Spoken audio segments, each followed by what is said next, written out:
तस्वीरें कभी झूठ नहीं बोलती, लेकिन वे अक्सर उन कड़वे सच को उजागर कर देती हैं जिन्हें सिस्टम मखमली पदों के पीछे छिपाना चाहता है। पैर छूने वाले ये शख्स कोई और नहीं बल्कि डॉक्टर सुनील अग्रवाल हैं।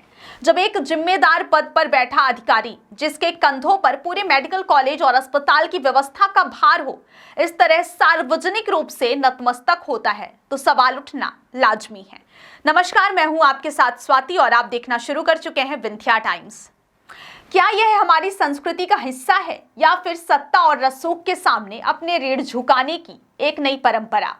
यह एक बड़ा सवाल है।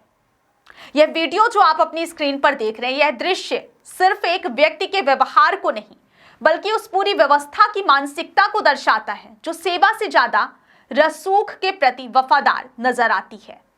रीवा का श्याम शाह मेडिकल कॉलेज, जहां विंध्य क्षेत्र के सैकड़ों मरीज अपनी आखिरी उम्मीद लेकर पहुंचते हैं, आज चर्चाओं के केंद्र में है।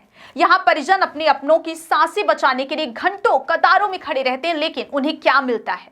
जमीनी हकीकत इन तस्वीरों से कहीं ज्यादा पथरीली है। कभी डॉक्टरों की अनुपस्थिति, कभी जांच रिपोर्ट में हफ्तों की देरी, तो कभी गंदगी से पटे वार्ड। यह इस संस्थान की आम तस्वीर बन चुकी है। लेकिन विडंबना देखिए, जैसे ही किसी बड़े नेता या वीआईपी के आगमन की आहट होती है, पूरा अस्पताल रातों रात कायाकल्प कर लेता है। गलियारे चमकने लगते हैं, स्टाफ मुस्तैद हो जाता है और अव्यवस्थाएं अचानक ओझल हो जाती हैं। सवाल यह है कि अगर यह परफेक्शन एक दिन के लिए संभव है, तो साल के बाकी 364 दिन मरीजों को बदहाली के साए में क्यों रहना पड़ता है? जरा सोचिए, साल के 365 दिन मरीजों को बदहाली के साए में रहना पड़ता है। स्थानीय लोगों के बीच यह चर्चा आम है कि अस्पताल परिसर अब इलाज से ज्यादा विवादों का अड्डा बन गया है। कभी लापरवाही से मौत की खबरें आती हैं, तो कभी बुनियादी सुविधाओं के अभाव में तड़पते मरीज सुर्खियां बनते हैं। इन समस्याओं को जड़ से खत्म करने की बजाय ऐसा लगता है कि प्रशासन का पूरा जोर केवल इवेंट मैनेजमेंट पर है। डॉक्टर सुनील अग्रवाल बतौर डीन न केवल प्रशासनिक बल्कि नैतिक रूप से भी जवाबदेह हैं। उनकी प्राथमिकता एक ऐसा पारदर्शी तंत्र बनाने की होनी चाहिए जहां एक गरीब मजदूर और एक वीआईपी को मिलने वाली चिकित्सा की गुणवत्ता में कोई अंतर ना हो।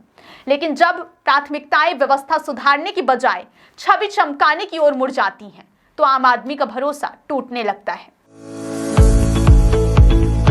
हर घर की कहानी, पानी की परेशानी, लेकिन अब और नहीं, क्योंकि न्यूट्रॉन पाइप्स लेकर आए हैं हाई क्वालिटी केसिंग पाइप्स जो बने हैं हाई क्वालिटी मटेरियल से। 40 और 30 केजी वेट में न्यूट्रॉन पाइप्स देते हैं आपके बोरवेल की सुरक्षा सालों तक। तो अगर आप भी अपने खेतों में नया बोरवेल करवाने की सोच रहे हैं या फिर अपने खाली पड़े प्लॉट पर बोरवेल करवाने का काम करवाना चाहते हैं, तो बड़े बड़े ब्रांड को टक्कर देने के बाद अब आपके शहर में आ गए न्यूट्रॉन पाइप्स, एक्सपर्ट की पहली पसंद।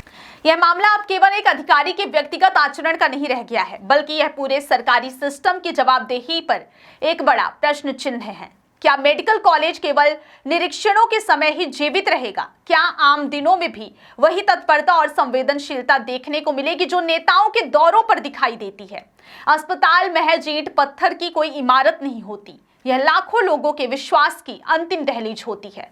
अगर यहाँ भी रसूख के आगे कर्तव्य को बौना कर दिया जाएगा, तो सबसे बड़ा नुकसान उस आम आदमी का होगा जिसके पास निजी अस्पतालों की मोटी फीस भरने की ताकत नहीं है। जरूरत इस बात की है कि जिम्मेदार अधिकारी इन सवालों का सीधा जवाब दें। व्यवस्था में सुधार दिखावे के लिए नहीं बल्कि स्थायी बदलाव के लिए होना चाहिए। यह सुनिश्चित करना प्रशासन का काम है कि अस्पताल में मिलने वाली सुविधाएं कागजों और दौरों तक सीमित ना रहे, बल्कि हर दिन हर मरीज को समान रूप से उपलब्ध हो। वक्त आ गया है चरण वंदना की संस्कृति को त्याग कर कर्तव्य की संस्कृति को अपनाया जाए, ताकि अस्पताल दोबारा भरोसे की जगह बन सके। अब देखना यह है कि क्या इन गंभीर सवालों के बाद कोई ठोस जमीनी बदलाव आएगा या यह कहानी भी व्यवस्था की फाइलों में दबकर सिर्फ एक चर्चा बनकर रह जाएगी। इस खबर के बारे में आपकी क्या राय है, हमें कमेंट सेक्शन में जरूर दें। आपके लिए तमाम जानकारी हमारे संवाददाता मनीष दाहिया ने लाई है।